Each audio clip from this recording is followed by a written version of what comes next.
like. Being the best, what it looks like. To be a cut up of the rest, what it looks like. Being the best, what it looks like. To be a cut up of the rest. A cut up of the rest. A cut up of the rest. A cut up of the rest.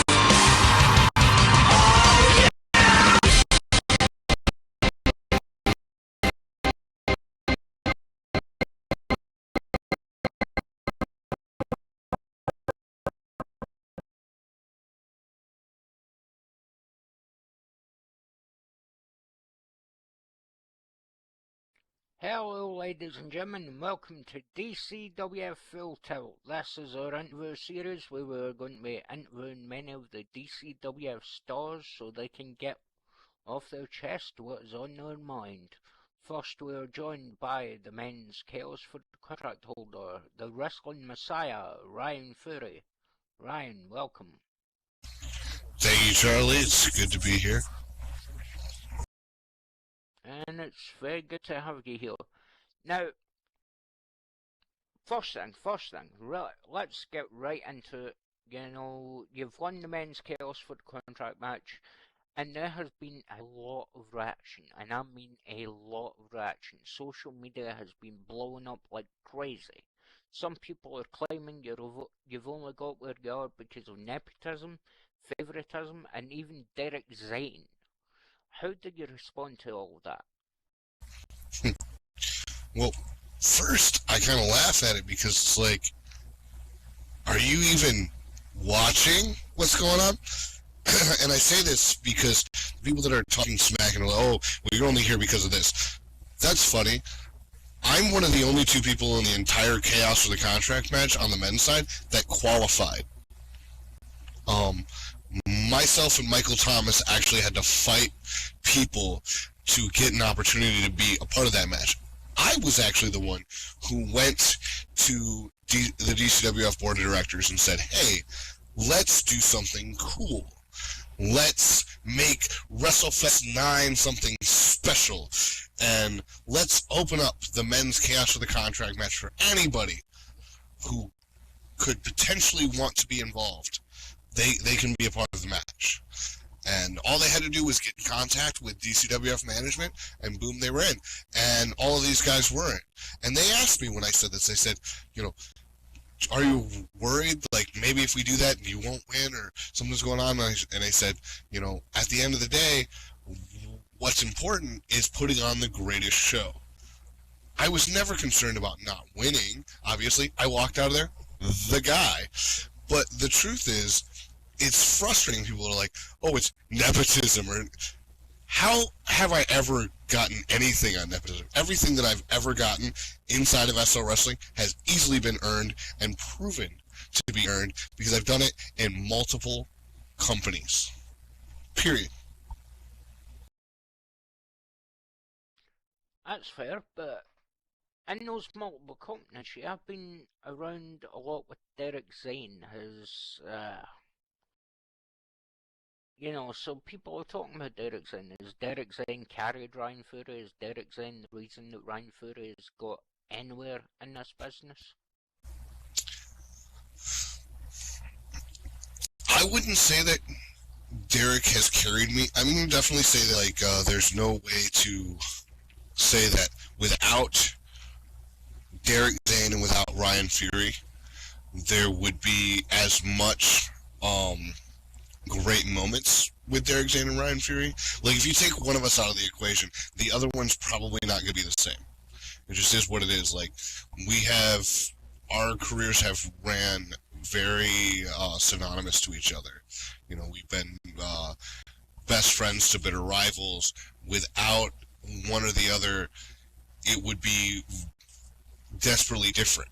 Now, does that mean that without Derek Zane that I wouldn't be considered a main event player or have been in the main event as many times as I had? I don't believe that would have changed that. I'm sure there's some people who want to believe that and want to be like, yeah, that's exactly what would have happened if Derek Zane wasn't there doing that, you know, whatever. That's fine. But think of it this way, Charlie. If a guy has been in this business, or in any business, for 6, 7, 8, 9 years, and every year that guy is wrestling and beating the top talent in their industry, year after year after year after year, is he there because Joe Johnson down the street told this guy that guy should be in the main event? Or is he there because every time he walks down the ring, people know business is going to pick up, people get into it, and people are paying attention? So there's definitely no way you can say, well, Derek Zane made you. Derek Zane didn't make me. I was here long before Derek Zane. In the aspect of who I am and how I am and what I do when I walk down to the ring. Derek Zane didn't make me. Period. Okay. You're talking about being at the top. You know, all the main events you've had. Do you, in your opinion, have noted in other places that you feel you started at the top? When you came in, you made a mark right away. Want to talk about that? Yeah, I mean, so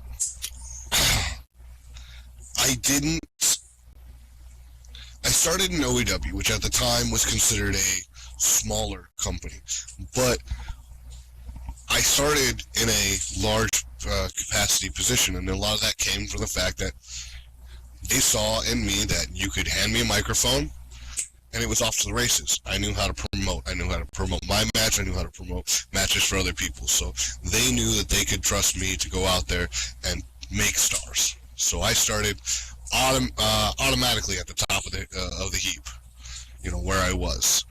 I then came over here to DCWF for my first run, and at the time, guys and gals who considered themselves to be main eventers, big names, weren't showing up for work. Now, I didn't get mad about that at all. That worked out for my favor. That means that Ryan Fury gets more exposure, and for 3.5 months, I was the main event in DCWF, period. The only time that I didn't main event were during pay-per-views.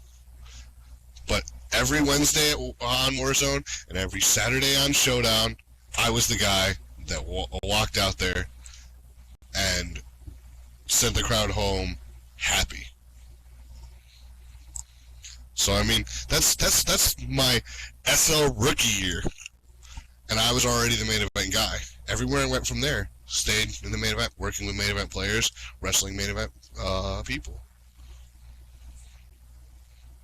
Okay, so you've been the main event. You've headlined Warzone. You've headlined Showdown. Some of the pay-per-views. You've had headline matches. Why do you think you've not been the DCWF World Heavyweight Champion yet?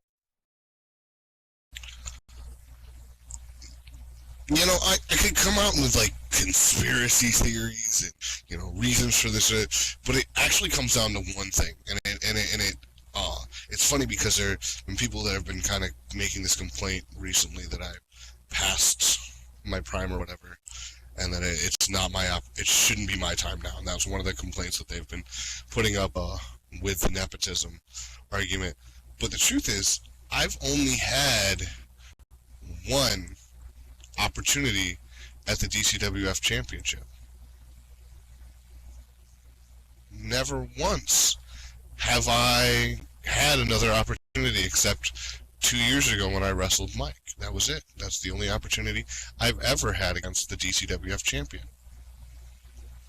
So the question, I guess, that you're asking, and I don't have a good answer for, is exactly that. Why hasn't Ryan Fury been DCWF champion? Well, it's because they don't want me to be. Whoever's booking the card, whoever's setting up the matches, they don't want me to be champion, so I have to fight harder. That's why I had to win that Chaos contract. Because, as was proved, and I'll bring up what you brought up earlier this week, Numbers Rossini is going to keep me from that title no matter what I do. So if Numbers Rossini is going to keep me from being champion and stop me from being champion, then what options does Ryan Fury have? Win the Chaos. And with the Chaos, I can become champion whenever I want. So there is a conspiracy theory against Ryan Fury. I wouldn't call it a theory. I wouldn't even call it a conspiracy. I would just call it what it is. It's a blatant attack on Ryan Fury. I mean, there's no theory around it. You know, 6 years I've had one title shot. That's pretty fishy. Let's cut down to another fun topic. You know, the current champ, right? Jack-O-Lantern, yeah. I've only faced Jack-O-Lantern once in 2 years.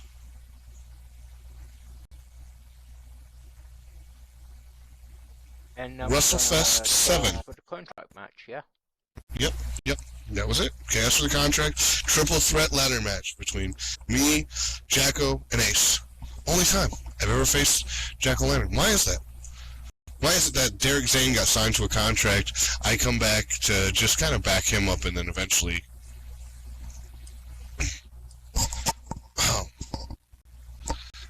why is it that Derek Zane gets signed to a contract, I come back to back him up, and then eventually end up staying full-time, but Jack-O-Lantern never fights Ryan Fury?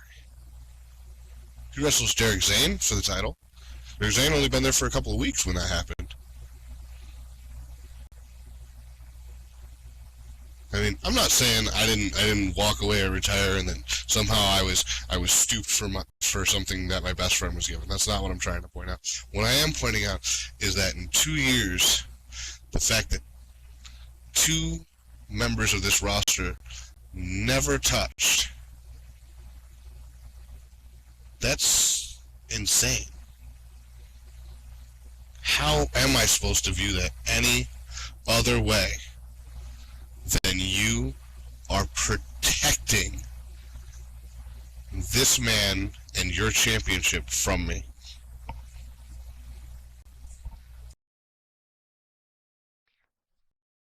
Well, you have the contract, you have your chance now. I guess everybody will want to know when you're going to cash in, but are you going to cash it in on Jack-O-Lantern, or are you going to wait? So that comes into the fun part of what's going on right now. As I pointed out to you, Jacko has only faced me once, which means that Jack-O-Lantern, if he's watching this, has got to be sitting there thinking, oh man, I gotta light every candle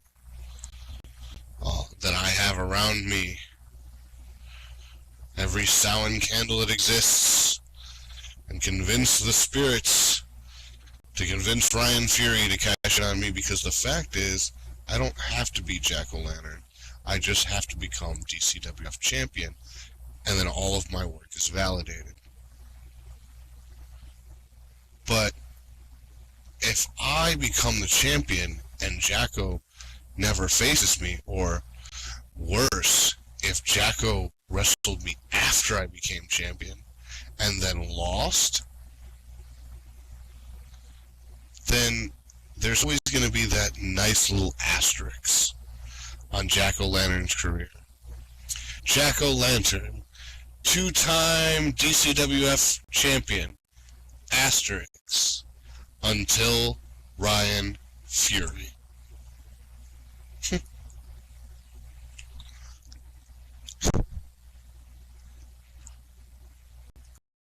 It's interesting.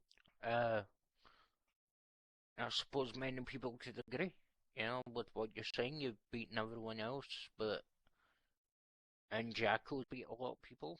The past year or so is, well, he won the title from Mad Mike. He's beaten Numbers Rossini. He's beaten Ace Nightfire quite a few times, you know. But No. Let's break it down for what he is. Jack-O-Lantern has beaten everybody except me. That's it. He beat them all. He even got the Bull to come out of retirement. He beat them all except me. He's never beaten me, and he never will.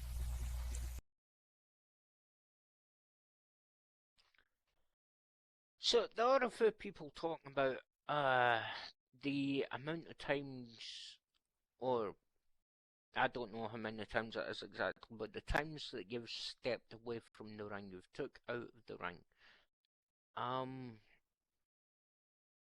Have you ever felt there were times you shouldn't have walked away when you did?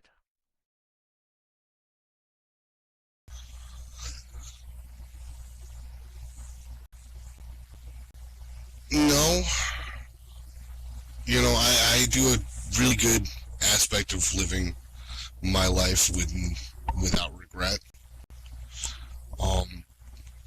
I'm sure there have been times that people can perceive that my leaving maybe shouldn't have. Like when I retired a year ago, you know, I was on fire, I was on point, but I wasn't passionate about what I was doing, where I was doing it, and I had other things that I was more passionate about at that time.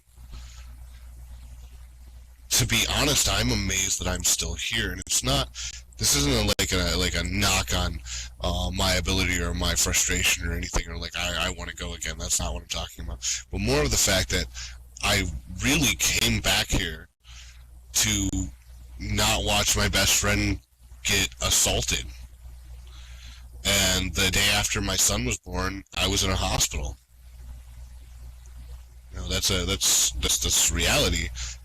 And then I kept sticking around, and you know, the more me and Derek were doing things, the more fun it seemed, and the more fun it was for me. And that reinvigorated, you know, my love for this business.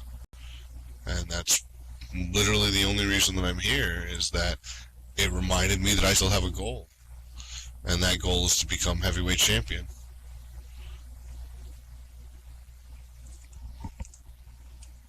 It's good to have goals in your life. So, Derek saying, you said hanging around doing things with him, it made everything fun again, it made you enjoy yourself again.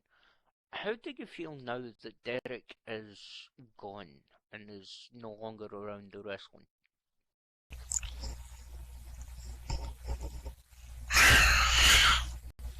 So, I got a thing about this before WrestleFest, and then I was having trouble getting a hold of Derek, and I was really mad. I was frustrated. And about I think it was the Friday before WrestleFest, he actually picked up the phone, and a lot of people don't know about this story, but it took a last-minute airplane trip to Los Angeles and before WrestleFest, before I came down. So I'm going to start it off with I'm pissed because, once again, without explanation, my best friend is no longer the commissioner here. There isn't, the board of directors hasn't explained why, no one has really explained why, he's just gone. But, on another hand, that anger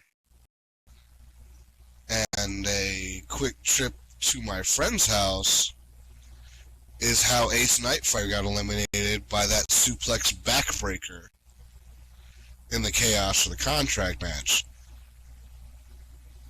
So my trip was to work with my best friend and for him to show me how he makes his backbreakers so devastating.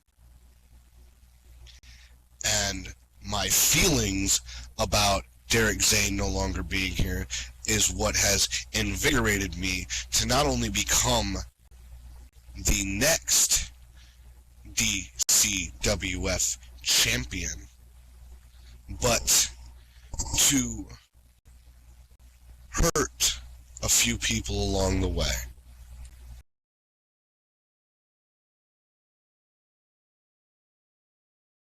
Okay.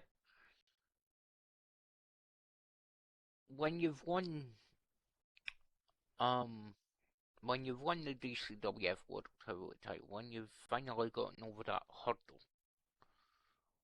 what's next for Ryan Fury after that? Well, once I win the DCWF title, that I'm never going to let it go. This isn't just a hurdle. This isn't a one-time deal for me. You know, this is it. This is everything. This is 6 years of hard work, 6 years of determination, 6 years of people crapping on hard work that I and other people and friends have put in. 6 years of naysayers, 6 years of people who, without a shadow of a doubt, couldn't hold my jockstrap, telling me how I should do things when I walk down that aisle. When I win that title, I get to take it, hold it up in the air, and then shove it down the throats of everyone who's ever said that I couldn't do it. And as long as I'm that champion, I get to continue to shove it down their throats.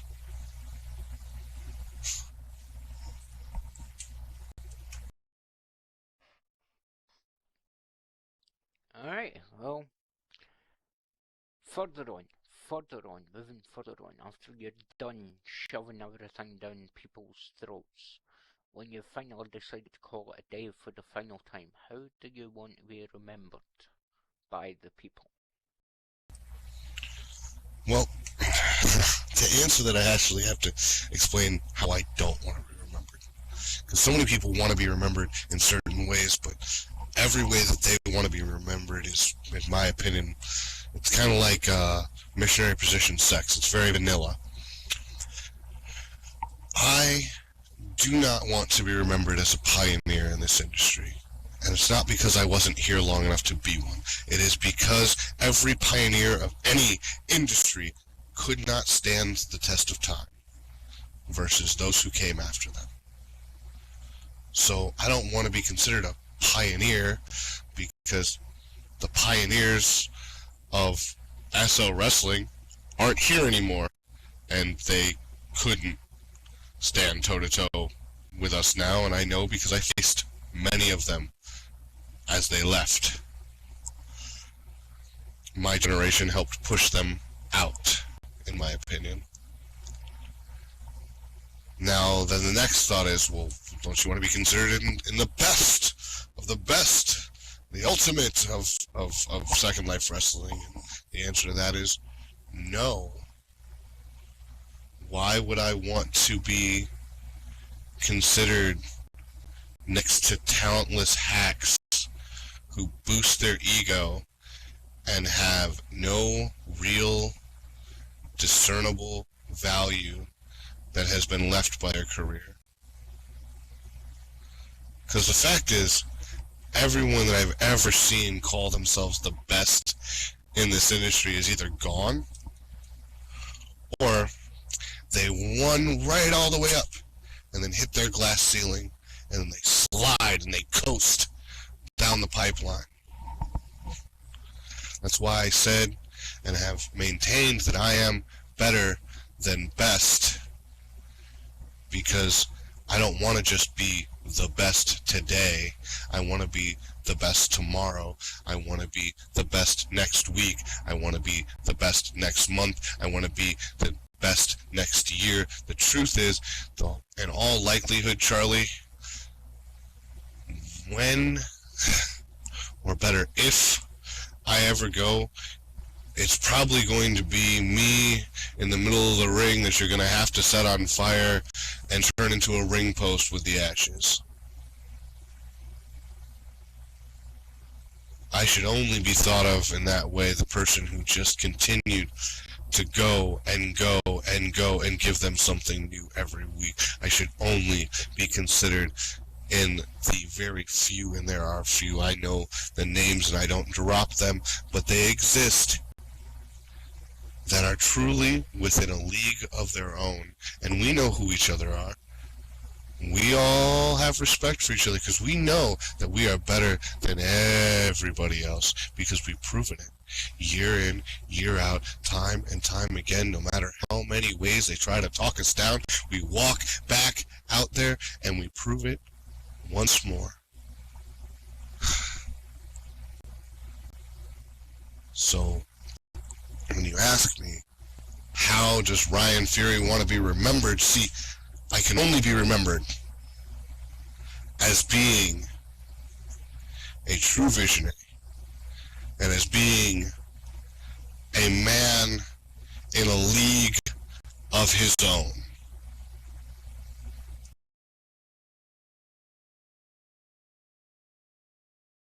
That's a good answer. You want to go out in a blaze of glory and be remembered as... yeah. Okay, so it's the point of the interview that I know you're not going to like, Ryan, because I got to ask the cliche question that everyone asks. What has been your greatest moment in SL wrestling?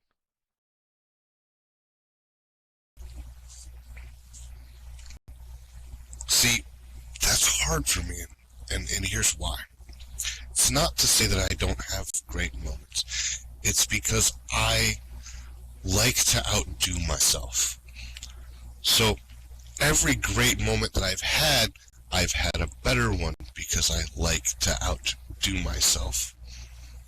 I haven't just had a great moment, I've had a lot of great moments. And those great moments have only been as great as the moment that happened before it, and that moment then gets eclipsed by the moment that happens next. So the greatest moment that I will have will be Sunday at Warzone, and then the greatest moment that I will have after that will be the match after that, and the match after that, and the match after that. Because I don't just view one moment and get tired and say, that's it, we've done it all, it's over.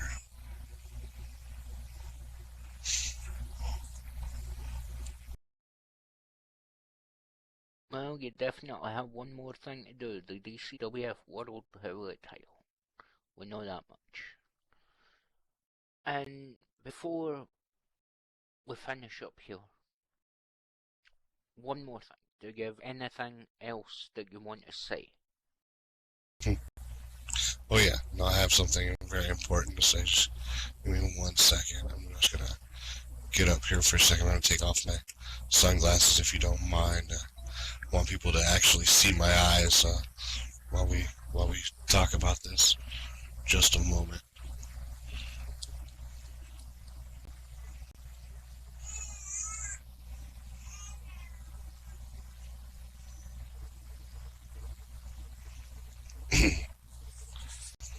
So my message goes out to all the haters, all the naysayers, all of the people that say that I'm just not good enough. Keep talking. Keep running your mouth. Keep being upset. Keep hating on me, because all it has done for you in 6 years is continue to fuel me to prove that I am better than each and every one of you, and I have proven it time and time again. Just because you hate and want to say that it doesn't exist doesn't make it fact. It only makes your hate as transparent as Mythal Wojcik's China. And people who don't get that, he's a Welshman. He's got really fine china. So the fact of the matter is, you can run your mouth as much as you want, but I will walk out each and every week and prove that I am better than you and I am better than best.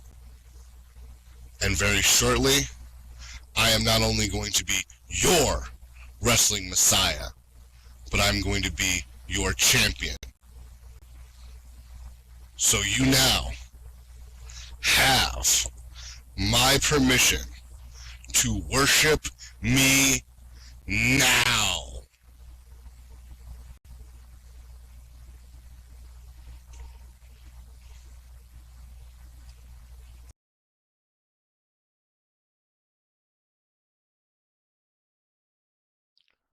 Well, with that, ladies and gentlemen, that is all from DCWF Full Tilt. We were happy to be joined by the Pro Wrestling Messiah, Ryan Fury. Until next time, I'm your host, Charlie Duffield, and I hope to see you again real soon.